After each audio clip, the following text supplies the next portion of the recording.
Hello दोस्तों, स्वागत है आपका अपने यूट्यूब चैनल IQ रैंकर्स पे। तो जैसा कि हम लोग ज्ञान बिंदु का मॉडर्न हिस्ट्री जो देख रहे थे, उसके अंतर्गत सेकंड जो टॉपिक है 18वीं सदी में मुग़लों से हुए स्वतंत्र क्षेत्रीय राज्य को देखने वाले हैं।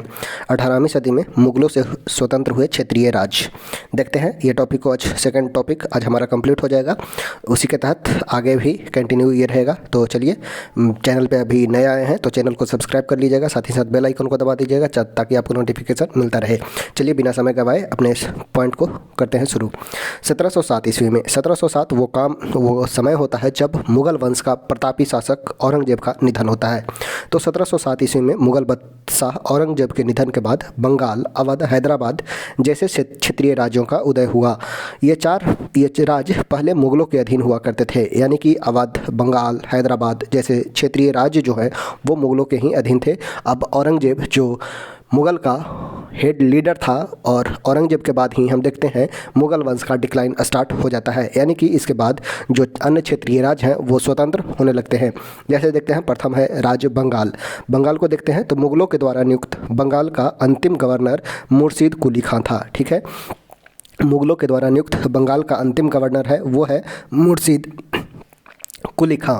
मुग़ल बादशाह औरंगजेब ने 1700 ईस्वी में बंगाल के दीवान मुर्शीद कुली खां को नियुक्त किया था। बाद के वर्षों में औरंगजेब के निधन होने के बाद मुर्शीद कुली खां ने बंगाल से स्वतंत्र शासन की स्थापना कर ली थी। मुर्शीद कुली खां 1722 में मुर्शीद कुली खां ने अपने नाम पे मुर्शिदाबाद की स्थापना की। ठीक है, कब? तो 1722 ईस्वी में। बात किया जाए मुर्शिदाबाद का, तो मुर्शिदाबाद बंगाल का एक नगर होता है जिसकी स्थापना मुर्शीद कुली खां ने 1722 ईस्वी में की। मुर्शीद कुली खां ने 1722 ईस्वी में मुर्शिदाबाद नामक नगर को बसाया और उसने अपनी राजधानी बनाया था। ठीक है, 1722 में मुर्शिदाबाद को राजधानी बनाता है। बंगाल जब मुग़लों के अधीन था तो उसकी राजधानी था ढाका, जो आज का बांग्लादेश क्षेत्र है। लेकिन जब बंगाल मुग़ल से स्वतंत्र हो गए तो बंगाल की राजधानी ढाका से स्थानांतरित करके हो गया मुर्शिदाबाद। ठीक है, यानी कि जब बंगाल जो है मुग़लों के अधीन हुआ करता था तो उस समय उसकी राजधानी थी ढाका। हालांकि जब औरंगजेब की मृत्यु होती है उसके बाद जो राजधानी है वो ढाका से स्थानांतरित होकर होता है मुर्शिदाबाद, और मुर्शिदाबाद की स्थापना किसने की? तो मुर्शीद कुली खां ने 1722 में की थी। आगे है मुग़ल बादशाह फर्रुखसियर ने उड़ीसा की सूबेदारी भी मुर्शीद कुली खां को दे दिया था। देखे थे फर्रुखसियर ने उड़ीसा की भी सूबेदारी मुर्शीद कुली खां को दे देता है। मुर्शीद कुली खां ने तकाबी ऋण किसानों को देना प्रारंभ किया था। तकाबी ऋण क्या होता है? तो यह एक प्रकार का अग्रिम ऋण होता है, यानी फसल उपजाने से पहले, जैसे अभी किसान क्रेडिट कार्ड होता है, किसान को फसल उपजाने से पहले कुछ राशि दिया जाता है फसल उपजाने के लिए, तो वैसा ही तकाबी एक होता था ऋण जो किसानों को दिया जाता था। मुर्शीद कुली खां ने तकाबी ऋण किसानों को देना प्रारंभ किया था तथा कर की वसूली करने को लेकर इजारेदारी प्रथा की शुरुआत की थी। इजारेदारी प्रथा शुरुआत करता है कौन? तो मुर्शीद कुली खां। मुर्शीद कुली खां ने जब बंगाल में स्वतंत्र शासन की स्थापना किया, इसके खिलाफ सीताराम राय, सुजाता खां, निजात खां इत्यादि के नेतृत्व में विद्रोह हुआ, जिसे मुर्शीद कुली खां ने आसानी से दबा दिया। यानी कि जब यहाँ पे मुग़लों से स्वतंत्रता होता है तो कुछ लोगों ने इसका विरोध भी किया, हालांकि मुर्शीद कुली खां ने इसे दबा दिया था। शासन प्रशासन देखते हुए मुर्शीद कुली खां निधन 1727 ईस्वी में हो गया। उनका उत्तराधिकारी उनका दामाद हुआ शुजाउद्दीन। ठीक है, जिन्होंने सैद्धांतिक तौर पर बिहार का विलय बंगाल प्रांत में किया तथा बिहार का उप सूबेदार अलीवर्दी खां को बना दिया था। ठीक है, यानी कि जब मुर्शीद कुली खां की मृत्यु हो जाती है 1727 ईस्वी में, तो उसके बाद मुर्शीद कुली खां के बाद उनका दामाद होता है शुजाउद्दीन, जो बिहार को भी बंगाल में मिला देता है। शुजाउद्दीन का 1739 ईस्वी में निधन हो जाता है। ठीक है, शुजाउद्दीन जो मुर्शीद कुली खां का दामाद है उसका निधन 1739 में हो जाता है। बंगाल का अगला नवाब बनता है उनका बेटा सरफराज खां। शुजाउद्दीन की 1739 ईस्वी में निधन हो जाने के बाद बंगाल का अगला नवाब बनता है सरफराज खां, जो काफ़ी अयोग्य और विलासी प्रवृत्ति का था। और उसके बाद होता है गिरिया का युद्ध। यह युद्ध 1740 में सरफराज खां और अलवर्दी खां के बीच हुआ। ठीक है, सरफराज खां और अलवर्दी खां के बीच होता है गिरिया का युद्ध 1740 में, जिसमें अलवर्दी खां की जीत होती है। अलवर्दी खां जीत जाते हैं गिरिया के युद्ध में 1740 में, जो सरफराज खां और अलवर्दी खां के बीच होता है उसमें। अब अलवर्दी खां का जो शासन होता है वो है 1740 से 56। ये एक बंगाल के प्रमुख शासक के रूप में उभरते हैं। देखते हैं अलवर्दी खां का। अलवर्दी खां के समय को, अलवर्दी खां ने बंगाल के नवाब बनने के बाद मुगलों को कर देना बंद कर दिया तथा उस राशि का से बंगाल का विकास किया, जिस कारण बंगाल काफ़ी समृद्ध हो गया और इसलिए अलवर्दी खां के शासन काल के समय में बंगाल को भारत का स्वर्ग कहा जाने लगा। अलवर्दी खां जो है वो मुगलों को जो टैक्स दिया जाता था, इसके पूर्व अलवर्दी खां के पहले सरफराज खां और मुर्शीद कुली खां ये टैक्स देते थे, वो अब बंद होना हो गया अलवर्दी खां के समय में। और जो टैक्स के पैसे से बचा उसका विकास किया, बंगाल का विकास किया और इस प्रकार बंगाल एक समृद्ध क्षेत्र हो गया और उसे भारत का स्वर्ग कहा जाने लगा। अलवर्दी खां ने अंग्रेज़ों की तुलना मधुमक्खी से किया है, ठीक है। अलवर्दी खां ने अंग्रेज़ों की तुलना मधुमक्खी से किया है और कहा है अगर मधुमक्खी को न छेड़ा जाए तो वह शहद देता है और छेड़ा जाए तो वह काट काट कर खा जाएगा। अलवर्दी खां ने अंग्रेज़ों की तुलना मधुमक्खी से की है, यानी कि जिस प्रकार मधुमक्खी हमें शहद देती है और जब उसे छेड़ा जाता है तो काट काट कर काटता है, तो उसी प्रकार अलवर्दी खां ने अंग्रेज़ की तुलना किया है, अंग्रेज़ की तुलना किया है मधुमक्खियों से। कहते हैं कि अगर अंग्रेज़ को न छेड़ा जाए तो वो शहद देगी, यानी कि व्यापार करेंगे, हमारा फ़ायदा होगा, और अगर उन्हें छेड़ा जाए तो वो काट काट कर खा जाएगी। अलवर्दी खां ने अंग्रेज़ों को कलकत्ता का किलेबंदी और फ्रांसीसी को चंद्रनगर की किलाबंदी करने से रोक लगा दिया, ठीक है। अंग्रेज़ शासक अलवर्दी खां जो है, अलवर्दी खां जो बंगाल का शासक है, अंग्रेज़ों को बोलता है कलकत्ता में आप व्यापार करने आए हैं, वहाँ किलाबंदी करना आपका धर्म नहीं है, किलाबंदी नहीं करने दिया। फ्रांसीसियों को चंद्रनगर की किलेबंदी नहीं करने दी थी। अलवर्दी खां के समय में मराठा ने बंगाल पर आक्रमण किया, ठीक है। अलवर्दी खां के समय मराठा ने बंगाल पर आक्रमण किया जिसमें मराठा की जीत होती है। उसके पश्चात अलवर्दी खां ने मराठों के साथ समझौता किया। समझौते के तहत उड़ीसा का क्षेत्र मराठा को दे दिया गया तथा 6 लाख रुपया वार्षिक देना भी स्वीकार किया था। अलवर्दी खां का निधन 1756 में होता है। उसके बाद उसका उत्तराधिकारी आता है सिराजुद्दौला। अलवर्दी खां का उत्तराधिकारी होता है सिराजुद्दौला, जो 1756 में बंगाल का नवाब बनता है। सिराजुद्दौला के समय में ही प्रमुख युद्ध होता है, वो है प्लासी का युद्ध। सिराजुद्दौला 1756 से 57 सिराजुद्दौला का समय होता है। सिराजुद्दौला के बंगाल के नवाब बनने के विरोध उसकी मौसी घसीटी बेगम, जो ढाका की बेगम थी, और उसका मौसेरा भाई शौकत जंग ने किया था, ठीक है। सिराजुद्दौला को जब नवाब बनता है तो उसका विरोध करते हैं उनकी माँ घसीटी बेगम और मौसी घसीटी बेगम और उनका मौसेरा भाई शौकत जंग। अंग्रेज़ ने नवाब सिराजुद्दौला के समय कलकत्ता का किलाबंदी शुरू किया था। जब इसकी जानकारी सिराजुद्दौला को हुई तो उन्होंने अपनी सेना के साथ कलकत्ता का अभियान किया। इस समय कलकत्ता का अंग्रेज प्रभारी था रोजर ड्रेक और सेनापति था मिंचिन था, जो सिराजुद्दौला के डर से भाग गया और ये लोग फुल्टा नामक बंदरगाह पर जाकर छिप गए थे, ठीक है। तो इस प्रकार वो दबा देता है, यानी कि वहाँ पे किलाबंदी करना रोकता है। अंग्रेज़ों ने जब किलाबंदी प्रारंभ की थी तो सिराजुद्दौला ने उसे रोकने का प्रयास किया, ठीक है। अब है ब्लैक होल की घटना। ब्लैक होल की घटना जब नवाब सिराजुद्दौला ने अपना कलकत्ता अभियान के क्रम में 20 जून 1756 को एक छोटे से काल कोठरी में 146 अंग्रेज़ों को बंद कर दिया। जब अगली सुबह काल कोठरी खोला गया तो उसमें से 23 अंग्रेज जीवित बचे थे, ठीक है। नवाब सिराजुद्दौला जब कलकत्ता अभियान पे होता है तो 20 जून 1756 को एक छोटे से काल कोठरी में 146 अंग्रेज को बंद कर देता है। अगले दिन जब देखता है तो उसमें से मात्र 23 अंग्रेज बचते हैं और बाकी जो है वो मृत्यु हो जाते हैं। तो इसे ही इतिहास में काल कोठरी की घटना कही गई है। यही घटना बैटल ऑफ प्लासी का तत्कालिक कारण बना। इस घटना का विवरण हॉलबेल नामक अंग्रेज ने किया था। जब ब्लैक होल की घटना का पता कंपनी के मद्रास स्थित मुख्यालय को लगा तो वाटसन और रॉबर्ट क्लाइव के नेतृत्व में एक बड़ी अंग्रेज सेना कलकत्ता पहुंची और कलकत्ता के प्रभारी मनिक चंद से समझौता करके कलकत्ता पर अधिकार कर लिया, ठीक है। कलकत्ता पर अधिकार होता है किसका? रॉबर्ट क्लाइव का। अब है आगे होगा अलीनगर की संधि। देखिए ये क्वेश्चन पूछ लिया गया है कि अलीनगर की संधि कब हुई थी, तो डेट याद रखना है 9 फरवरी 1757, ठीक है। 9 फरवरी 1757 यह संधि 9 फरवरी 1757 को बंगाल के नवाब सिराजुद्दौला और अंग्रेज कंपनी के बीच हुआ था, ठीक है।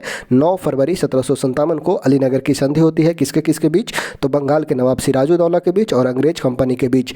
इस संधि के तहत नवाब सिराजुद्दौला ने अंग्रेज कंपनी को कलकत्ता का किलाबंदी करने का अधिकार दिया था। जो किलाबंदी रोकना चाहा सिराजुद्दौला ने, वो अंग्रेज मनवा लेते हैं अलीनगर की संधि के तहत। साथ ही साथ युद्ध क्षतिपूर्ति के रूप में मुगल बादशाह फर्रुखसियर के द्वारा दिए गए व्यापारिक एक अधिकार को बहाल करने की भी घोषणा करवाता है।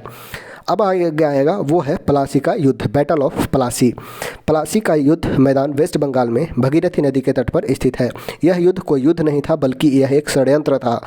यह यानी कि प्लासी का युद्ध युद्ध नहीं था, यह षड्यंत्र था जिसमें कलकत्ता के अमीरों ने बंगाल के नवाब को बेच देते हैं। यह युद्ध चंद घंटों में समाप्त हो गया। यह युद्ध 23 जून 1757 को बंगाल के नवाब सिराजुद्दौला और अंग्रेज कंपनी के बीच हुआ था। इस युद्ध में अंग्रेज कंपनी की तरफ से नेतृत्व रॉबर्ट क्लाइव ने किया। इस युद्ध में अंग्रेज की जीत हुई क्योंकि नवाब सिराजुद्दौला के सेनापति मीर जाफ़र, ध्यान देना है मीर जाफ़र का, इस युद्ध में अंग्रेजों की जीत हुई क्योंकि नवाब सिराजुद्दौला के सेनापति मीर जाफ़र ने सिराजुद्दौला को धोखा देते हुए अंग्रेज कंपनी का साथ दिया। ध्यान रहे कि इस युद्ध में मोहनलाल और मीर मदान, दोनों नाम याद रखना है, मोहनलाल और मीर मदान के नेतृत्व में एक छोटी सैन्य टुकड़ी सिराजुद्दौला के लिए लड़ते हुए वीर गति को प्राप्त हुए थे। मोहनलाल एवं मीर मदान सिराजुद्दौला के स्वामी भक्त बने रहे। वही सिराजुद्दौला का जो सेनापति था मीर जाफ़र, उसे रॉबर्ट क्लाइव ने धोखा से मिला लिया था। प्लासी के युद्ध में सिराजुद्दौला के हार होने के बाद जब वे अपनी राजधानी वापस लौट रहे थे तो मीर जाफ़र के पुत्र मीरन के इशारे पर सिराजुद्दौला की हत्या कर दी गई। जब प्लासी के युद्ध में सिराजुद्दौला की हार होती है तो जब वो राजधानी लौट रहे होते हैं तो मीर जाफ़र का ही पुत्र मीरन के इशारे पर सिराजुद्दौला की हत्या हो जाती है। सिराजुद्दौला के मारे जाने के बाद बंगाल का अगला नवाब बनता है मीर जाफ़र। ये मीर जाफ़र को बनाने का काम यही था जो अंग्रेज़ों ने इसे मिला लिया और बोलता है अंग्रेज ने इसे खरीद लिया और बोला सिराजुद्दौला की जगह पे आपको नवाब बना दिया जाएगा। मीर जाफ़र मान जाता है और मीर जाफ़र के कारण ही यह सिराजुद्दौला का हार होता है प्लासी के लड़ाई में। मीर जाफ़र 1757 ईस्वी से 1760 ईस्वी तक नवाब के पद पर ही रहा। ठीक है, मीर जाफ़र 1757 प्लासी युद्ध के बाद से 1760 तक नवाब के पद पर रहा। मीर जाफ़र रॉबर्ट क्लाइव के इशारों पर काम करता था, जिस कारण उसे क्लाइव का गिद्दड़ कहा गया। रॉबर्ट क्लाइव का गिद्दड़ कहा गया मीर जाफ़र को। मीर जाफ़र ने 1,77,00,000 रुपया अंग्रेजों को उपहार स्वरूप दिया तथा 24 परगना नामक जिला भी अंग्रेज को प्रदान किया। ठीक है, इस उपलक्ष्य में जब मीर जाफ़र वह अंग्रेज कलकत्ता का नवाब बनता है और नवाब होता है 1757 से 60 तक, तो उस काल में मीर जाफ़र ने अंग्रेज़ों को 1,77,00,000 रुपया देता है और साथ ही साथ 24 परगना जिला भी दे देता है बंगाल अंग्रेज को। अब मीर जाफ़र के बाद आता है दूसरा मीर कासिम, जिसका कार्यकाल होता है 1760 से 63। मीर कासिम कार्यकाल है 1760 से 1763 तक। इन्होंने अपनी राजधानी मुर्शिदाबाद से मुंगेर स्थानांतरित की। मुर्शिदाबाद जो राजधानी होता है ढाका, ढाका के बाद मुर्शिदाबाद मुर्शिद कुली खान ने स्थापित किया था और मुर्शिदाबाद से पुनः आता है बिहार का मुंगेर। इन्होंने अपनी राजधानी मुर्शिदाबाद से मुंगेर स्थानांतरित किया तथा मुंगेर में गोला बारूद तोपखाने की कारखाना की शुरुआत किया मीर कासिम ने। नेक्स्ट है बैटल ऑफ बक्सर, बक्सर का युद्ध। यह युद्ध 22 अक्टूबर 1764 को ब्रिटिश कंपनी की सेना और भारत की संयुक्त सेना के बीच हुआ। भारत की संयुक्त सेना में बंगाल के अब्दस्त नवाब मीर कासिम की सेना, अवध का नवाब शुजाउद्दौला और मुगल बादशाह शाह आलम द्वितीय की सेना सम्मिलित थी। तो बक्सर का युद्ध 22 अक्टूबर 1764 को होता है। किसके बीच? तो ब्रिटिश कंपनी की सेना और भारत की संयुक्त सेना। संयुक्त सेना में 3 थे। वो 3 कौन कौन थे?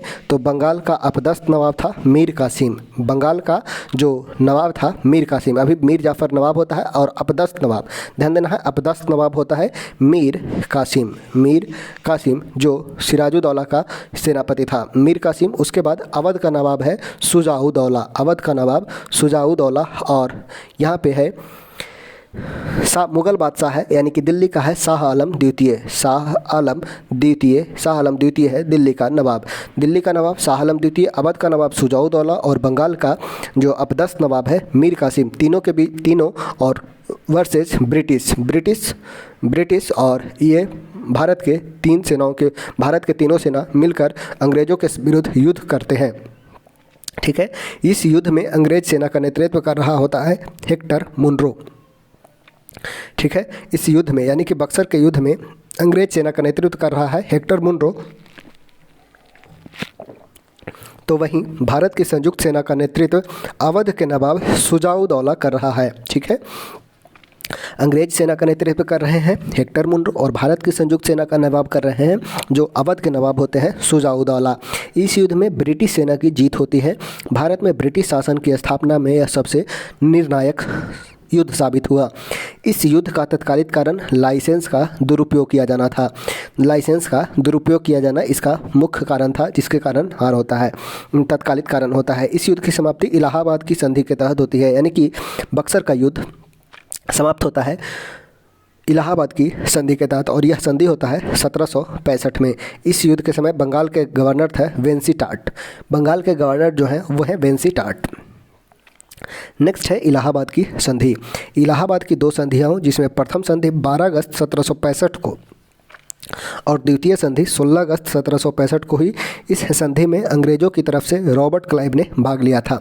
ठीक है, रॉबर्ट क्लाइव ने भाग लिया था। हालांकि हेक्टर मुनरो ने नेतृत्व किया। बक्सर का युद्ध का नेतृत्व कर रहा होता है हेक्टर मुनरो।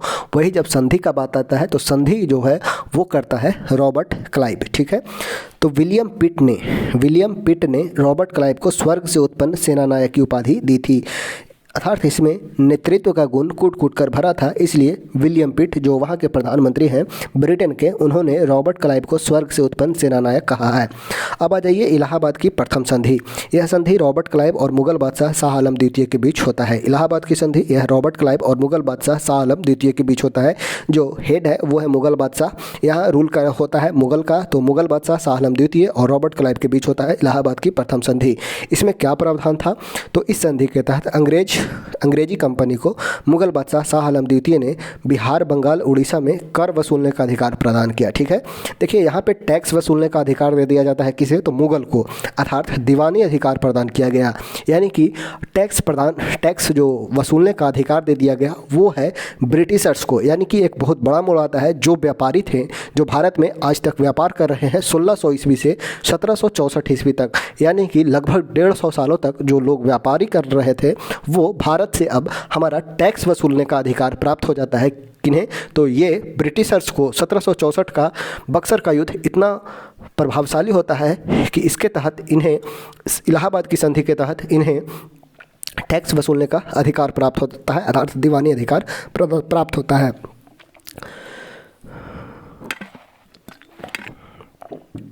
अंग्रेज कंपनी को जब भारत में दीवानी अधिकार प्राप्त हुआ तो सबसे पहले खासी जनजाति के संपर्क में अंग्रेज कंपनी आया था।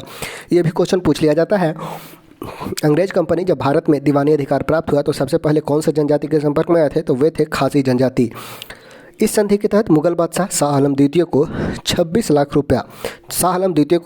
लाख रुपया वार्षिक पेंशन देना अंग्रेजों ने प्रारंभ किया। कालांतर में वॉरेन हेस्टिंग्स ने मुगल बादशाह शाह आलम द्वितीय को पेंशन बंद कर दिया। ठीक है, इलाहाबाद की संधि के तहत शाह आलम द्वितीय को 26 लाख रुपया वार्षिक पेंशन देना प्रारंभ हुआ, और बाद में वॉरेन हेस्टिंग्स जब आते हैं तो शाह आलम द्वितीय को पेंशन बंद कर दिया जाता है। इस संधि के तहत अवध के नवाब से कड़ा और इलाहाबाद का क्षेत्र लेकर मुगल बादशाह शाह आलम द्वितीय को सौंप दिया गया। अंग्रेज कंपनी को जब भारत में दीवानी अधिकार प्राप्त हुआ तो सबसे पहले खासी जनजाति के संपर्क में आए थे।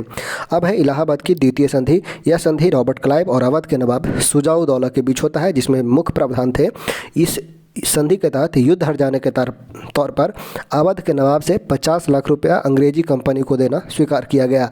यानी अवध से किसे मिलेगा? तो अंग्रेज कंपनी को 50 लाख रुपया मिलेगा। इस संधि के तहत अवध के क्षेत्र में अंग्रेजी कंपनी को मुक्त व्यापार करने का अधिकार प्राप्त हुआ। यानी कि अवध के क्षेत्र में अब अंग्रेज व्यापारी मुक्त फ्री ट्रेड करेंगे। कड़ा और इलाहाबाद के अलावे अवध के अन्य क्षेत्रों पर अवध के नवाब शासन का अधिकार बना रहेगा। नेक्स्ट है बंगाल का अंतिम नवाब था, वो है मुबारक-उद-दौला। बंगाल का लास्ट रूलर है मुबारक-उद-दौला। नेक्स्ट जो राज्य हमारा है वो है अवध। देखते हैं अवध को। अवध में स्वतंत्र शासन की स्थापना मुगल बादशाह मोहम्मद शाह रंगीला के समय में 1722 में सादत खां ने किया था। यानी कि अवध के संस्थापक है सादत खां, जो 1722 ईस्वी में मोहम्मद शाह रंगीला के समय में अवध के स्थापना करते हैं। मोहम्मद शाह रंगीला ने शहादत खां को बुरहान उल मुल्क की उपाधि दी थी। मोहम्मद शाह रंगीला जो मुगल रूलर है उसने सादत खां को बुरहान उल मुल्क की उपाधि दी थी। सादत खां ने अपनी राजधानी फैज़ाबाद को बनाकर अवध में शासन प्रशासन किया। 1739 में नादिर शाह जब दिल्ली पर आक्रमण किया तो मुगल बादशाह मोहम्मद शाह रंगीला ने सादत खां को नादिर शाह के विरुद्ध लड़ने के लिए दिल्ली बुलाया, लेकिन सादत खां 1739 में आत्महत्या कर लेता है। ठीक है, सादत खां की इस प्रकार हत्या हो जाती है। सादत खां का उत्तराधिकार उसका दामाद है सफदरजंग बना। सादत खां का उत्तराधिकार उसका दामाद सफदरजंग बना, जिसका मूल नाम था अबुल मंसूर खां। ठीक है, सफदरजंग का मूल नाम था वो था अबुल मंसूर खां।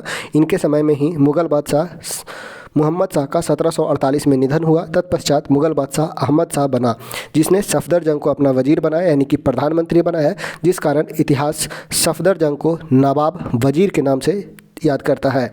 1754 में सफदरजंग का निधन हुआ। 1754 में सफदरजंग का भी निधन होता है। उसके बाद अगला जो नवाब बनता है वो है शुजाउद्दौला। शुजाउद्दौला के समय में पानीपत का तृतीय युद्ध हुआ, जिसमें शुजाउद्दौला ने अफगानी मूल के शासक अहमद शाह अब्दाली का साथ दिया था।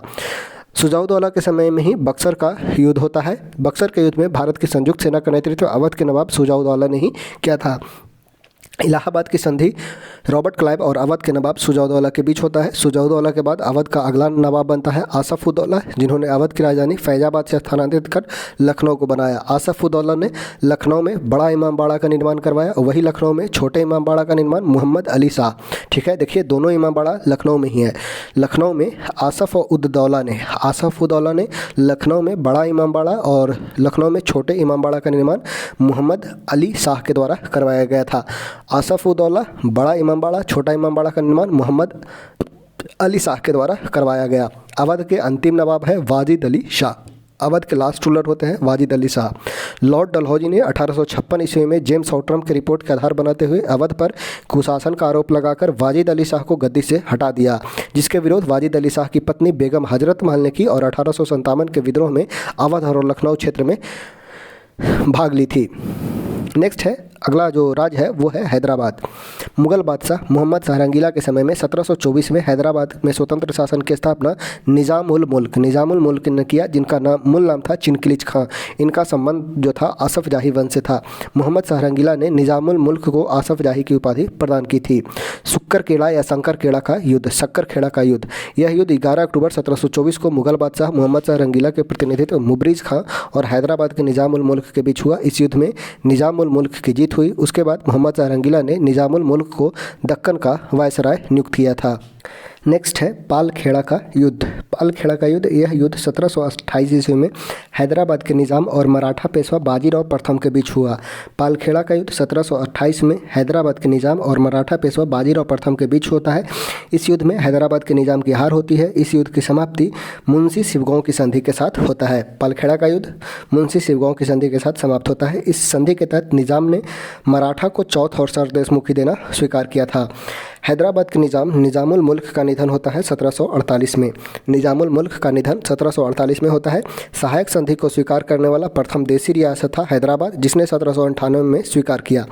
सहायक संधि स्वीकार करने वाला पहला जो शासक है वो है हैदराबाद का निज़ाम। 1798 में सहायक संधि स्वीकार किया था। आज़ादी के समय क्षेत्रफल के आधार पर सबसे बड़ा देसी रियासत था वो था हैदराबाद। आज़ादी के समय यानी कि वर्ष 1947 में जो सबसे बड़ा देसी रियासत था वो है हैदराबाद। हैदराबाद को सैनिक कार्रवाई या पुलिस कार्रवाई के अंतर्गत ऑपरेशन कैटरपिलर या ऑपरेशन पोलो के तहत भारत में मिलाया गया था।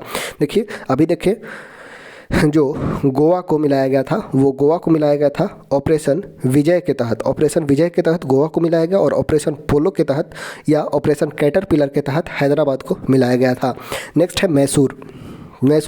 आज जिसे कर्नाटक कहा जाता है उसे पहले मैसूर कहा जाता था। साथ ही साथ कर्नाटक का रत्न मैसूर को कहा जाता है। मध्यकाल में कर्नाटक में विजयनगर साम्राज्य के शासकों का शासन था। जब विजयनगर साम्राज्य के शासन का अंत हुआ, ये तालीकोटा का युद्ध 1565 के तहत, तो उसके स्थान पर मैसूर में वोडेयार वंश के शासकों ने शासन किया था। 1565 के बाद रंगा तृतीय जिसका शासन होता है, इस वंश के अंतिम शासक हुए कृष्णराज, यानी कि वोडेयार वंश का जो लास्ट रूलर है वो है कृष्णराज, जो नाम मात्र का शासक था। उसके समय समय नंजराज और देवराज शासन को देखरेख करता था, जिसमें नंजराज वित्त मंत्री के पद और देवराज सेनापति के पद पर था। नंजराज की सेवा में हैदर अली सम्मिलित हुआ था। नंजराज की सेवा में हैदर अली सम्मिलित हुआ। हैदर अली अपनी योग्यता और दूरदर्शिता के बल पर नंजराज को गद्दी से अपदस्थ किया तथा अपने आप को मैसूर का शासक घोषित किया। अर्थात हम यह कह सकते हैं कि मैसूर में स्वतंत्र शासन की स्थापना 18वीं शताब्दी में हैदर अली ने की थी। हैदर अली ने फ्रांसीसियों की मदद से तमिलनाडु में डिंडीगुल नामक शहर में 1755 में आधुनिक शास्त्रागार की स्थापना की। हैदर अली के द्वारा ही फ्रांसीसियों की मदद से डिंडीगुल शहर में 1755 में आधुनिक शास्त्रागार की स्थापना की जाती है। संभवतः हैदर अली अंग्रेजों को पराजित करने वाला प्रथम भारतीय शासक है। हैदर अली ने प्रथम आंग्ल मैसूर युद्ध के दौरान अंग्रेजों को पराजित किया। 4 आंग्ल मैसूर युद्ध होते हैं, जिसमें प्रथम आंग्ल मैसूर युद्ध में हैदर अली ने अंग्रेजों को पराजित किया था। यह 6769 से ईस्वी के बीच चला, जिस युद्ध की समाप्ति 1769 में हुई मद्रास की संधि के तहत हुआ। प्रथम आंग्ल मैसूर युद्ध जो समय है 1767 से 69 के बीच, और यह युद्ध की समाप्ति मद्रास की संधि के तहत समाप्त होती है। मद्रास की संधि के उल्लंघन के कारण द्वितीय आंग्ल मैसूर युद्ध होता है, और यह युद्ध होता है 80 से 84 ईस्वी के बीच। द्वितीय आंग्ल मैसूर युद्ध 1780 से 84 के दौरान हुआ। इस युद्ध के दौरान ही हैदर अली और अंग्रेज सेनापति आयरकुट के बीच 1781 में पोर्ट नोवा का युद्ध होता है। 1781 में पोर्ट नोवा का युद्ध होता है, जिस युद्ध में हैदर अली की हार होती है। द्वितीय आंग्ल मैसूर युद्ध के दौरान ही हैदर अली मारा गया था। ठीक है, द्वितीय आंग्ल मैसूर युद्ध के समय हैदर अली मारा जाता है। उसके पश्चात मैसूर का अगला शासक बनता है उसका पुत्र टीपू सुल्तान, जिन्होंने द्वितीय आंग्ल मैसूर युद्ध को जारी रखा। इस युद्ध की समाप्ति 1784 में हुए मंगलौर की संधि के तहत हुआ। यानी कि प्रथम आंग्ल मैसूर युद्ध मद्रास की संधि, द्वितीय आंग्ल मैसूर युद्ध मंगलौर की संधि के तहत समाप्त होता है। प्रथम आंग्ल मैसूर युद्ध में अंग्रेज हार जाते हैं, हैदर अली जीत जाता है। वही दूसरी आंग्ल मैसूर युद्ध में हैदर अली की मृत्यु हो जाती है। हालांकि टीपू सुल्तान जो उसका उत्तराधिकारी है वो युद्ध को जारी रखता है।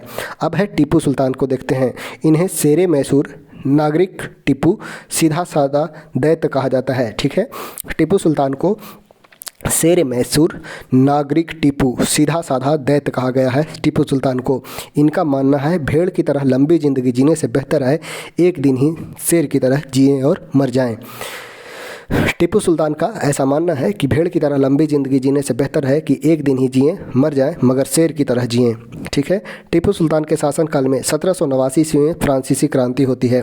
टीपू सुल्तान के समय में इस फ्रांसीसी क्रांति में टीपू सुल्तान काफ़ी प्रभावित हुआ। फ्रांसीसी क्रांति के दौरान स्वतंत्रता, समानता और बंधुत्व का नारा दिया गया था, जो हमारे प्रीएम्बल में भी सम्मिलित किया गया है। स्वतंत्रता, समानता और बंधुत्व जो 1789 ईस्वी के फ्रांसीसी क्रांति का नारा था। इससे प्रभावित होकर फ्रांसीसी क्रांति से प्रभावित होकर टीपू सुल्तान अपनी राजधानी श्रीरंगपट्टनम में स्वतंत्रता का वृक्ष लगाया और जैकोबिन क्लब का सदस्य बनता है। ठीक है, टीपू सुल्तान कई भाषा जैसे उर्दू, अरबी, फारसी, कन्नड़, हिंदी इत्यादि का जानकार भी है। टीपू सुल्तान अपनी सेना का गठन यूरोपीय ढंग से किया। टीपू सुल्तान अपनी आर्थिक शक्ति और सैन्य शक्ति को नींव मानता था। टीपू सुल्तान का मानना था आर्थिक शक्ति और सैन्य शक्ति। टीपू सुल्तान प्रथम भारतीय शासक हुए जिसने युद्ध में रॉकेट का प्रयोग किया। ठीक है, टीपू सुल्तान प्रथम भारतीय शासक हुआ जो युद्ध में रॉकेट का प्रयोग किया था। टीपू सुल्तान ने बादशाह की उपाधि धारण किया और अपने नाम का सिक्का भी जारी किया। टीपू सुल्तान भू राजस्व की वसूली हेतु जमींदारी व्यवस्था के स्थान पर रैयतवारी व्यवस्था को लागू किया ताकि किसानों का शोषण न हो। ठीक है, देखना है टीपू सुल्तान ने रैयतवारी व्यवस्था को लागू किया था। टीपू सुल्तान अपने पड़ोसी देशों के साथ व्यापारिक संबंध स्थापित करने को लेकर अपने दूत मंडल फ्रांस, ईरान, तुर्की, अरब, मॉरिशस, म्यांमार आदि देशों में भेजे हैं। 1791 में मराठा ने कर्नाटक के श्रृंगेरी में स्थित शारदा मंदिर को नुकसान पहुंचाया था। मराठों ने कर्नाटक के श्रृंगेरी मंदिर में स्थित शारदा मंदिर को नुकसान पहुंचाया। तत्पश्चात मंदिर के पुरोहित के आग्रह का मंदिर का पुनर्निर्माण करवाने को लेकर टीपू सुल्तान से आर्थिक सहायता की मांग किया। टीपू सुल्तान ने शारदा मंदिर के निर्माण को लेकर भी धन दिया था। जो शारदा पीठ है कर्नाटक में श्रृंगेरी में, उस शारदा पीठ में जो नुकसान पहुंचाया गया था उसे इन्होंने पुनर्निर्माण करवाया। मंगलौर की संधि से टीपू सुल्तान संतुष्ट नहीं था। जो द्वितीय आंग्ल मैसूर युद्ध होता है जो समाप्त होता है मंगलौर की संधि के तहत, उससे टीपू सुल्तान संतुष्ट नहीं था, जिस कारण टीपू सुल्तान ने फ्रांस की सहायता की मांग की। इसी बात को आधार बनाते हुए अंग्रेज़ों ने टीपू सुल्तान पर यह आरोप लगाया, टीपू सुल्तान अंग्रेज़ों के विरुद्ध फ्रांसीसियों से गुप्त समझौता कर रहा है। तो इसके बाद होता है वो है तृतीय आंग्ल मैसूर युद्ध, जो होगा 1790 से 92 ईस्वी के दौरान। यहाँ देख कर लेना है 1790 से 1792 ईस्वी के बीच, 1790 से 92 तक होता है तृतीय आंग्ल मैसूर युद्ध के दौरान हुआ। इस युद्ध में एक तरफ टीपू सुल्तान की सेना थी, वहीं दूसरी तरफ अंग्रेज की सेना थी। इस युद्ध में अंग्रेज की मदद मराठा पेशवा हैदराबाद का निजाम कर रहा था। अंग्रेजों की मदद कर रहा था मराठा पेशवा और हैदराबाद का निजाम। इस युद्ध में अंग्रेजों की जीत होती है। युद्ध की समाप्ति 1792 में श्रीरंगपट्टनम की संधि के तहत समाप्त होता है। इस समय बंगाल का गवर्नर जनरल है वो है लॉर्ड कॉर्नवालिस। कॉर्नवालिस ने तृतीय आंग्ल मैसूर युद्ध को जीतने के बाद कहा, मैं अपने मित्र की शक्तिशाली बनाए बगैर ही अपने शत्रु को पंगु बना दिया। अपने मित्र को शक्तिशाली बनाए बगैर ही अपने शत्रु को पंगु बना दिया, यह कहना था जब कॉर्नवालिस ने तृतीय आंग्ल मैसूर युद्ध में टीपू सुल्तान को हराया। अब होगा चतुर्थ आंग्ल मैसूर युद्ध। यह युद्ध 1799 ईस्वी में टीपू सुल्तान और अंग्रेजों के बीच हुआ। इस दौरान ही टीपू सुल्तान मारा गया। तत्पश्चात अंग्रेजों ने वोडेयार वंश की अल्पायु शासक कृष्णराज द्वितीय को गद्दी पर बैठाकर 1799 में सहायक संधि पर हस्ताक्षर करवा लिया। ठीक है, इस प्रकार हम कह सकते हैं 1799 में सहायक संधि के तहत मैसूर ब्रिटिश साम्राज्य का अंग बन गया। चतुर्थ आंग्ल मैसूर युद्ध के दौरान ही टीपू सुल्तान ने नेपोलियन की सहायता मांगी थी। नेक्स्ट है पंजाब में सिख धर्म और सिख राज। सिख धर्म की स्थापना गुरु नानक किया था। गुरु नानक का जन्म 1469 ईस्वी में पाकिस्तान के नाना काना साहब या तलबंडी में हुआ था। माता का नाम पिता मेहता कालूराम, माता तृप्ता देवी, पत्नी सुलक्षणी थी, जिनका संबंध खत्री जाति से था। गुरु नानक की ज्ञान प्राप्ति 1496 में कार्तिक पूर्णिमा के दिन हुआ था। ज्ञान प्राप्ति के बाद गुरु नानक ने सिख धर्म के प्रचार प्रसार को लेकर पूरे भारत का भ्रमण किया। साथ ही साथ गुरु नानक की संगत और पंगत व्यवस्था की शुरुआत की। संगत का अर्थ निःशुल्क धर्मशाला होता है तथा पंगत का अर्थ लंगर अर्थात निःशुल्क भोजनालय होता है। सिख धर्म का प्रचार प्रसार करते हुए 1539 में करतारपुर में गुरु नानक का निधन हो गया। गुरु नानक का उत्तराधिकारी उनका प्रिय शिष्य गुरु अंगद बना, जो सिख धर्म के दूसरे गुरु हुए। गुरु अंगद का मूल नाम था लहना। गुरु अंगद ने गुरुमुखी लिपि का प्रचलन किया तथा लंगर व्यवस्था को अस्थायी बनाया। प्रारंभ किया था गुरु नानक ने, हालांकि अस्थायी बनाया गुरु अंगद ने। गुरु अंगद का उत्तराधिकारी सिख धर्म के तीसरे गुरु हुए गुरु अमरदास। गुरु अमरदास ने हिंदुओं से अलग विवाह प्रथा लवन पद्धति को प्रचलित किया था। गुरु अमरदास ने सिख धर्म के प्रचार प्रसार को लेकर भारत के अलग अलग शहरों में 22 गद्दी की स्थापना की तथा प्रत्येक गद्दी पर एक महंत का भी नियुक्ति किया। अमरदास के समकालीन मुगल बादशाह थे अकबर। अकबर पंजाब के गोइंदवाल जाकर अमरदास से मुलाकात की। अमरदास के आग्रह पर अकबर ने तीर्थ यात्रा कर को समाप्त कर दिया था। ठीक है, अमरदास के आग्रह पर अकबर ने तीर्थ यात्रा कर 63 में समाप्त किया। अकबर के द्वारा तीर्थ यात्रा कर जो समाप्त किया जाता है वो है 63 में। अकबर ने अमरदास की पुत्री बीबी भानी को 500 गौ दान में दिए थे। ठीक है, अमरदास के आग्रह पर अकबर ने तीर्थ यात्रा समाप्त किया तथा अकबर ने अमरदास की पुत्री बीबी भानी को 500 गौ दान में दिए थे। अमरदास के पुत्र बाबा श्रीचंद्र ने अमरदास के खिलाफ विद्रोह किया, जिस कारण अमरदास ने अपना उत्तराधिकारी अपने प्रिय शिष्य और दामाद गुरु रामदास को बनाया। ठीक है, यानी कि अमरदास के बाद चौथे गुरु होते हैं गुरु रामदास। गुरु रामदास सिख धर्म के चौथे गुरु हुए, जो 1574 से 81 तक गुरु के पद पर रहे। इन्होंने 1577 में अमृतसर नामक शहर को बसाया था। अमृतसर का पूर्व नाम था गुरु रामदासपुर। ठीक है, अमृतसर की स्थापना 1577 में गुरु रामदास के द्वारा किया जाता है। गुरु रामदास भी मुगल बादशाह अकबर के समकालीन ही थे। गुरु रामदास ने अपना उत्तराधिकारी अपने तीसरे पुत्र गुरु अर्जुन देव को बनाया था। ठीक है, गुरु रामदास अपना उत्तराधिकारी तीसरे पुत्र अर्जुन देव को बनाया, अर्थात हम कह सकते हैं कि गुरु रामदास ने गुरु के पद को पैतृक बनाया। ठीक है, गुरु रामदास ने गुरु के पद को पैतृक बनाया था। सिख धर्म के 5वें गुरु हैं अर्जुन देव, जो 1581 से 1606 ईस्वी के बीच सज धज कर अपने दरबार में उपस्थित होते थे, जिस कारण इन्हें सच्चा बादशाह भी कहा गया। ठीक है, गुरु अर्जुन देव समय होता है इनका 1581 से 1606 तक। इन्होंने 1589 ईस्वी में अमृतसर में स्वर्ण मंदिर या हर मंदिर का निर्माण करवाया था। ठीक है, गुरु अर्जुन देव ने स्वर्ण मंदिर या हर मंदिर का निर्माण करवाया था। 1604 में सिखों के सबसे पवित्र ग्रंथ आदि गुरु ग्रंथ की रचना गुरु अर्जुन देव ने की थी। ठीक है, 1604 में सिख के सबसे पवित्र ग्रंथ आदि ग्रंथ या गुरु ग्रंथ साहिब की रचना गुरु अर्जुन देव ने की। गुरु अर्जुन देव ने जहांगीर के विद्रोही पुत्र खुसरो को आशीर्वाद दिया था। जहांगीर के विद्रोही पुत्र खुसरो को आशीर्वाद दिया और धन से भी मदद किया था, जिस कारण जहांगीर ने अर्जुन देव की हत्या करवा दी थी। तत्पश्चात सिख धर्म के छठे गुरु हरगोविंद बने, जिनका शासनकाल होता है 1606 से 1645। इन्होंने अमृतसर का किलाबंदी करवाया तथा अकाल तख्त का निर्माण करवाया था। गुरु हरगोविंद ने सिखों को सैन्य शक्ति के रूप में ढाला। हरगोविंद का उत्तराधिकारी गुरु हर राय हुआ, जो 1645 से 1661 तक गुरु के पद पर रहे। गुरु हर राय का शाहजहां के बड़े पुत्र दारा सिकोह के साथ अच्छा संबंध था। गुरु हर राय का उत्तराधिकारी हुआ गुरु हरकिशन, जो 1661 से 64 तक गुरु के पद पर रहे। इन्हें दिल्ली जाकर औरंगजेब को गुरु पद के विषय में बताया। अचानक चेचक नामक बीमारी के कारण हरकिशन का निधन हो जाता है। हरकिशन के बाद उत्तराधिकारी बनते हैं गुरु तेग बहादुर। यह सिख धर्म के 9वें गुरु थे। इनका शासनकाल होता है 1664 से 1675। गुरु हरकिशन का उत्तराधिकारी तेग बहादुर बनते हैं, सिख धर्म के 9वें गुरु होते हैं और इनका शासनकाल होता है 1664 से 75। मूल नाम है त्यागमल। तेग बहादुर का मूल नाम है वो है त्यागमल। तेग बहादुर का मूल नाम त्यागमल। इन्हें बकला दा बाबा के नाम से भी जाना जाता है। ये मुगल बादशाह औरंगजेब के समकालीन थे। औरंगजेबों की धार्मिक नीतियों का खुले तौर पर विरोध किया था, जिस कारण औरंगजेब ने गुरु तेग बहादुर को अपने दरबार में बुलाकर काफ़ी प्रताड़ित किया तथा इनकी हत्या करवा दी। अर्थात इनकी हत्या के लिए औरंगजेब जिम्मेदार था। गुरु तेग बहादुर ने ही नारा दिया था, सरदाद सिरे नादाद, सरदाद सिरे नादाद, अर्थात मैं अपना सिर कटवा दिया लेकिन सिख धर्म का रहस्य नहीं बताया। गुरु गोविंद सिंह सिख धर्म के 10वें एवं अंतिम गुरु गोविंद सिंह हुए। गुरु गोविंद सिंह का जन्म 1666 ईस्वी में पटना साहिब में हुआ। इनके पिता गुरु तेग बहादुर तथा माता गुजरी बाई थी। गुरु तेग बहादुर और माता गुजरी बाई से संतान जो हैं वह हैं गुरु गोविंद सिंह, जो सिख धर्म के 10वें गुरु हैं। गुरु गोविंद सिंह ने पंचमकार की घोषणा करते हुए अपने अनुयायियों को केस, कंघा, कृपान, कच्छा और करा अनुपालन करने के लिए कहा था। गुरु गोविंद सिंह ने सिख धर्म को मानने वाले पुरुष अनुयायियों को अपने नाम के अंत में सिंह लगाने का आदेश दिया। नेक्स्ट है सिख का सबसे पवित्र ग्रंथ आदि ग्रंथ का वर्तमान रूप है गुरु गोविंद सिंह ने ही दिया था। गुरु गोविंद सिंह ने अपनी आत्मकथा विचित्र नाटक नाम में लिखा है। इसके अलावा इन्होंने कृष्ण अवतार जैसे पुस्तकों की भी रचना की है। गुरु गोविंद सिंह पाहुल प्रणाली की शुरुआत की है, साथ ही साथ खालसा पंथ की भी स्थापना की है। खालसा का अर्थ होता है शुद्ध।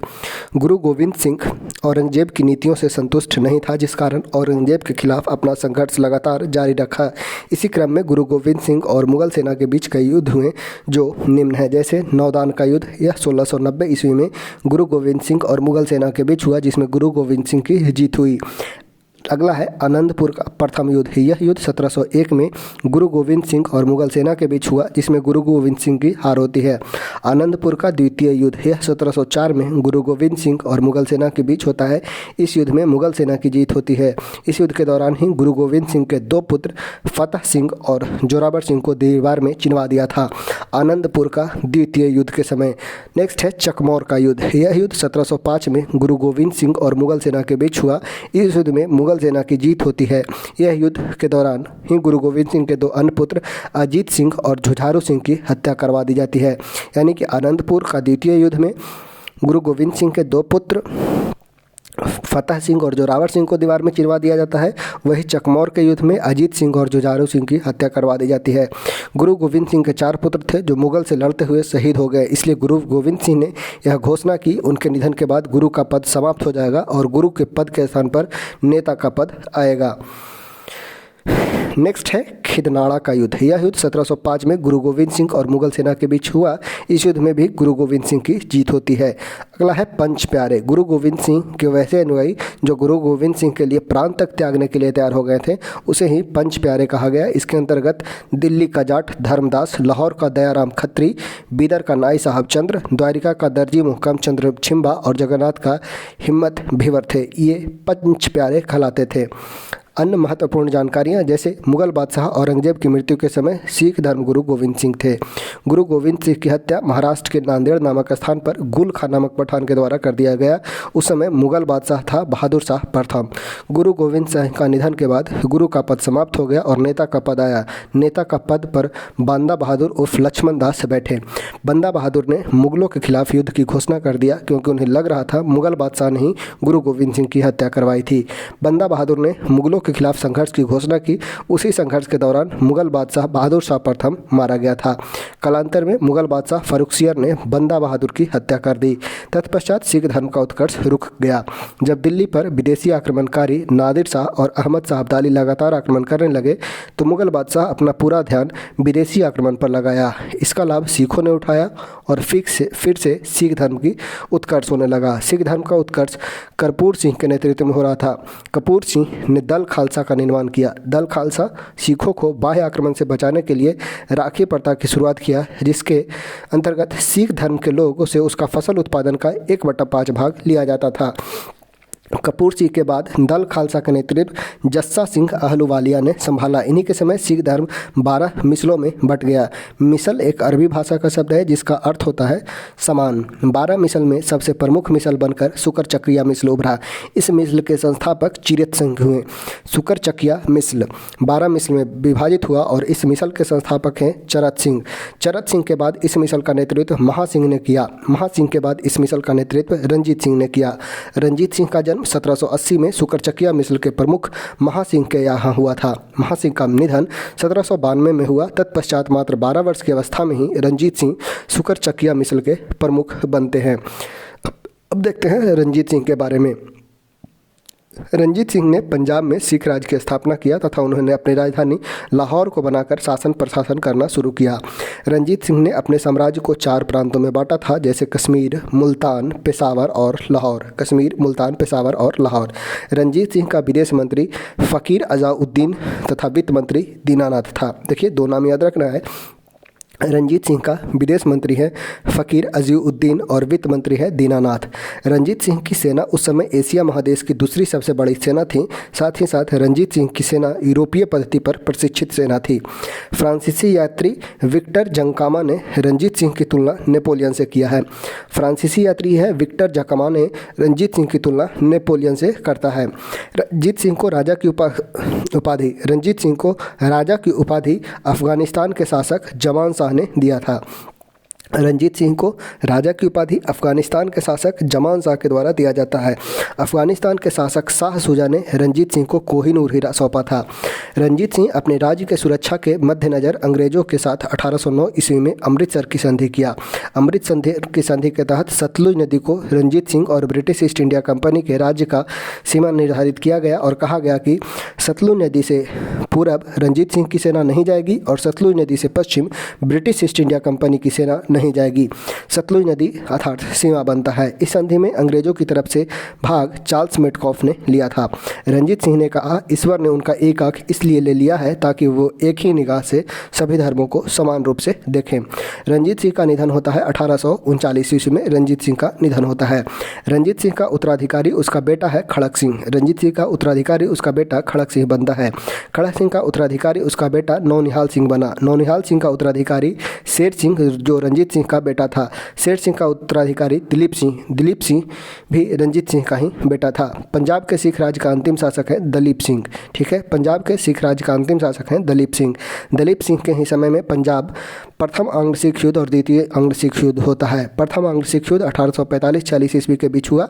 इस युद्ध के समय भारत के गवर्नर जनरल लॉर्ड हॉर्डिंग प्रथम थे। प्रथम आंग्ल सिख युद्ध के समय गवर्नर जनरल होते हैं लॉर्ड हॉर्डिंग प्रथम। इस युद्ध की समाप्ति 1846 में हुए लाहौर की संधि के तहत समाप्त होता है। प्रथम आंग्ल सिख युद्ध 1846 ईस्वी में भैरवल की संधि के तहत हुई, जिसके तहत दिलीप सिंह के राज्य में ब्रिटिश सेना रखे जाने का प्रावधान किया गया। द्वितीय आंग्ल सिख युद्ध 1848 से 49 की ईस्वी के दौरान हुआ। इस युद्ध को तोपों की लड़ाई भी कही जाती है।